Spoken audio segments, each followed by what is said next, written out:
Abdel Fadel. Et là, ils sont en pleine traversée du désert. Je pense pas qu'on peut s'attendre à ce que demain soir, on se couche et on dit « Ouf! » Emmanuel Latraverse. Bien que le gouvernement maintient que pour l'instant, on n'en est pas là. La rencontre, Abdel Fadel, Latraverse. Emmanuel, grosse annonce aujourd'hui, celle de cette entente entre Google et le gouvernement fédéral. Finalement, le C-18 aura servi à quelque chose, c'est d'avoir forcé un petit peu la main à Google à signer cette entente qui va permettre à terme le versement de 100 millions de dollars pour le Fonds des médias. Bonne ou mauvaise nouvelle? Je pense que c'est une bonne nouvelle. Tu sais que moi, j'étais très, très sceptique face à la capacité de Mme Pascale Saint-Onge, la nouvelle ministre du Patrimoine, qu'il faut le dire, là, elle a hérité du casse-tête de son prédécesseur. Là. Alors, c'était une situation très... Oui, une loi assez mal rédigée, mal conçue. Alors là, elle en a hérité. Et le fait qu'elle ait réussi à trouver une façon de négocier une entente avec Google est quand même une victoire importante politique pour elle.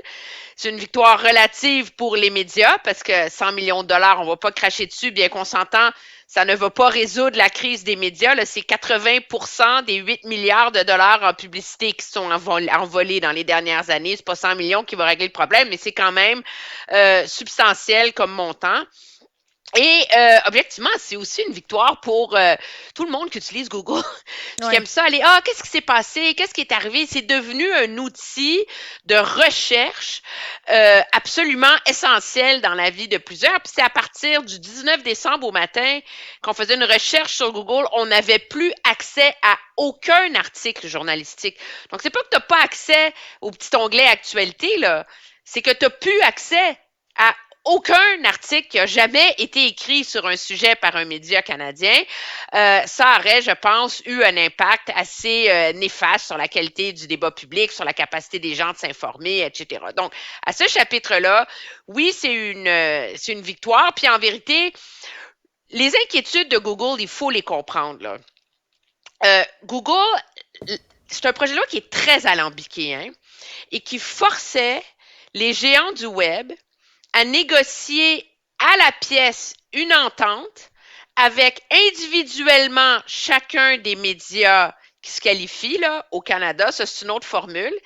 Et après ça, soumettre cette entente-là à un arbitre auprès du CRTC pour voir si elle était juste. Alors, peux-tu imaginer la lourdeur de mettre ça en place? Wow. C'est complètement débile. Et il y avait toute une formule mathématique hyper complexe qui amenait la valeur là, à 172 millions. Donc, Google était inquiet parce qu'il disait que de un, c'est ingérable comme mécanisme. De deux, Google disait, pourquoi vous ne nous donnez pas, dites-nous, on va faire un chèque, ça va régler le problème. Tu sais.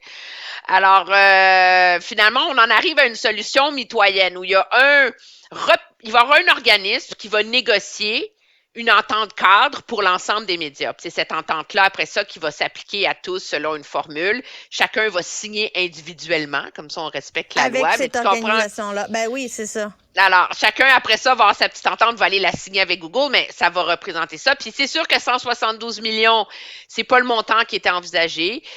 Mais à un moment donné, t'es mieux à un tien, vaut mieux que deux, tu l'auras. Ben oui. Puis Mme Saint-Onge faisait valoir que l'Allemagne vient de signer une entente avec Google, puis ils ont eu 8 millions par année. Tu sais. Alors, à 100 millions, c'est quand même un montant important, puis ça vient, je pense, pérenniser cette loi-là.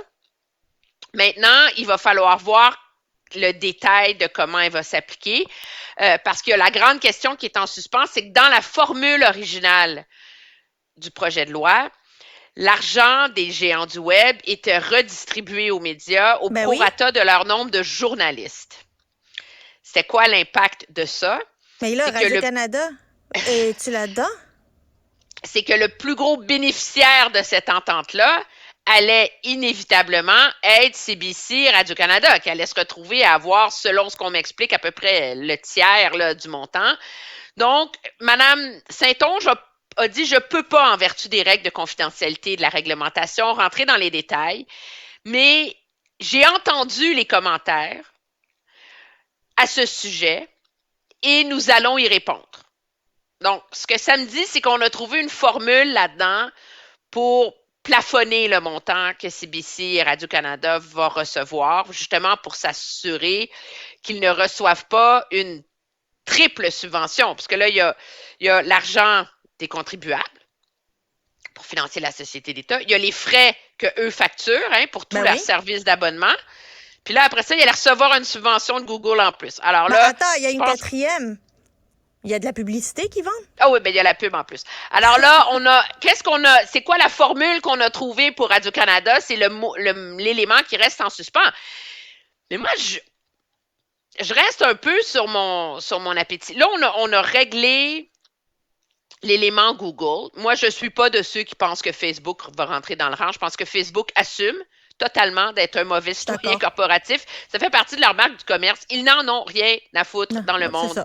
Ça règle le problème. Merci, bonsoir. Mais là, est-ce que d'autres, parce que ça évolue tellement vite, les médias sociaux, est-ce que cette loi va être assez malléable pour y inclure d'autres nouveaux supports et nouveaux médias sociaux dans l'avenir? Et qu'est-ce qui va arriver? Parce qu'il y a une autre clause importante que j'ai oublié de te mentionner, c'est que dans l'entente avec Google, si une autre juridiction réussit à négocier une entente plus généreuse, Google est d'accord pour qu'on rouvre l'entente canadienne et qu'on la matche. Alors, ça, c'est quand même intéressant pour le Canada. Mais c'est quand même un gouvernement où on fonctionne là-dedans avec des œillères, là. La réalité, c'est que la semaine dernière, Chrystia Freeland a déposé une mise à jour économique dans laquelle elle disait vouloir répondre à la crise des médias. La semaine dernière, c'est la semaine où débutaient les audiences au CRTC, où les uns après les autres, les grandes chaînes de télé, les grands médias d'information télé sont venus expliquer qu'ils étaient au bord de la faillite. Dans la mise à jour économique, on a prolongé le programme de subvention au salaire des journalistes juste pour la presse écrite. C'est comme si on n'avait pas vu au sein de ce gouvernement-là, là, ce qui se passe au Canada dans les médias d'information télévisuels et radiophoniques, là, parce qu'il faut dire que la radio aussi a énorme. C'est comme si tout ça s'était pas arrivé. Donc, on a donné un pont de 5 ans pour les médias écrits, mais les médias d'information, télé, radio, qui sont au bord de la faillite, ben là, on a dit, on a oublié. Ben, faites-vous-en pas. Faites-vous-en pas, là. On va être capable d'arranger ça par en arrière, tu sais. Mais Emmanuel, la question que je me pose, là, est-ce que le gouvernement aura réussi à marquer des points politiques en réussissant à convaincre Google de tenir... Non, il évite un désastre. C'est pas parce que tu évites un désastre que tu gagnes une bataille, tu sais. Parce qu'on parlait souvent de ces 18 comme étant une loi qui a servi littéralement à rien, qu'on a perdu du temps avec ça, sans que ça n'ait aucun résultat. Là, maintenant, c'est moins vrai. Là, il y a un résultat. Elle en a un résultat. Je pense que c'est le fruit du travail de Mme Saint-Onge. C'est elle qui a réussi à négocier. C'est elle qui a réussi à sauver ce projet de loi-là. Moi, mon analyse de l'enjeu, cependant, c'est que là, on a un gouvernement qui donne des subventions au salaire ici. On a une entente avec Facebook, puis avec Google, là. Mais on est encore en train de faire du rabibochage. Et le problème, c'est comment restructurer cette industrie-là pour qu'elle devienne viable alors que le monde commercial dans lequel elle évolue a complètement changé et ne peut pas être réparé. Et ça, je pense que tous les grands patrons de presse, tous les grands patrons des grandes chaînes de télé, des grands médias se posent la question. Mais il faut bien comprendre que ces ententes, comme on a avec Facebook en ce moment, les subventions, les plans d'aide qu'on demande au gouvernement à droite et à gauche, c'est des solutions qui ne peuvent pas devenir pérennes. Ça, c'est clair. J'ai hâte de voir s'il y a d'autres personnes qui vont réussir. En fait, si le gouvernement va réussir à convaincre d'autres joueurs. Ben, il n'y en a pas d'autres. C'est juste Meta qui reste et qui correspond. Oui, parce que ça s'applique seulement à 20 millions d'utilisateurs. Médias sociaux qui ont 20 millions d'utilisateurs puis 1 milliard de revenus par année. Mais là, on a Mme Freeland vient d'annoncer cependant qu'à partir du 1er janvier, on va aller de l'avant et imposer une taxe de 3 % sur les géants numériques, ce qui hérisse énormément les États-Unis. L'enjeu, c'est est-ce qu'il y a une partie de ce 3 % qui devrait être constituée dans un fonds? Ou dans le même fonds média?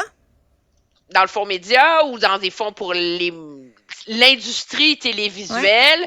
Je pense que tout le débat va aussi porter autour de ça là, dans les semaines et les mois à venir.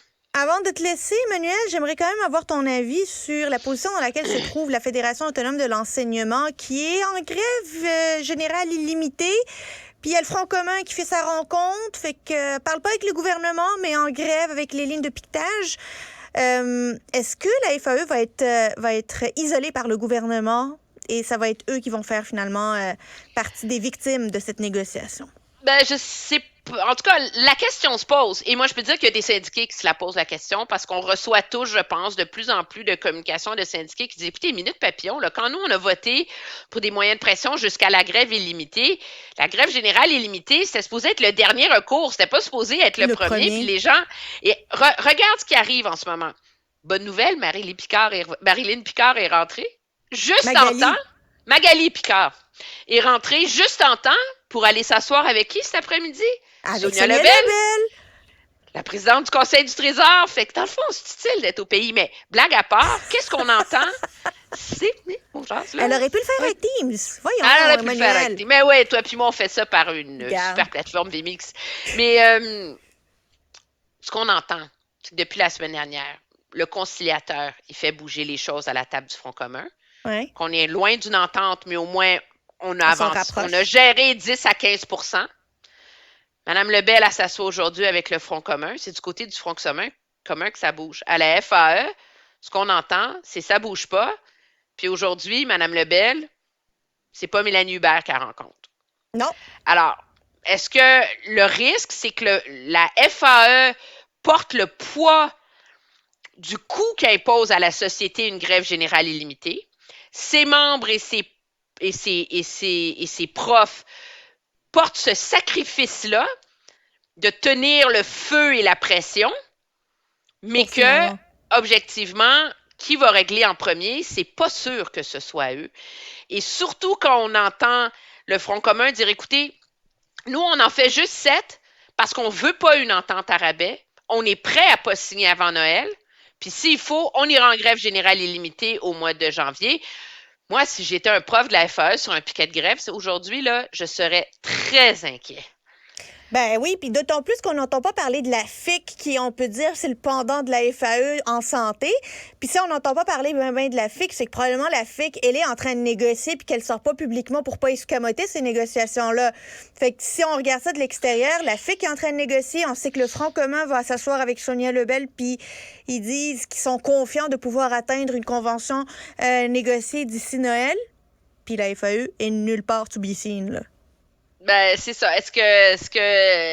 Alors, il y a beaucoup trop tôt pour dire que ça va pas bien, mais moi, je sens la pression monumentale sur les épaules du leadership de la FAE, qui a joué quitte ou double dans sa stratégie et qui se retrouve pour le moins en ce moment dans une position inconfortable.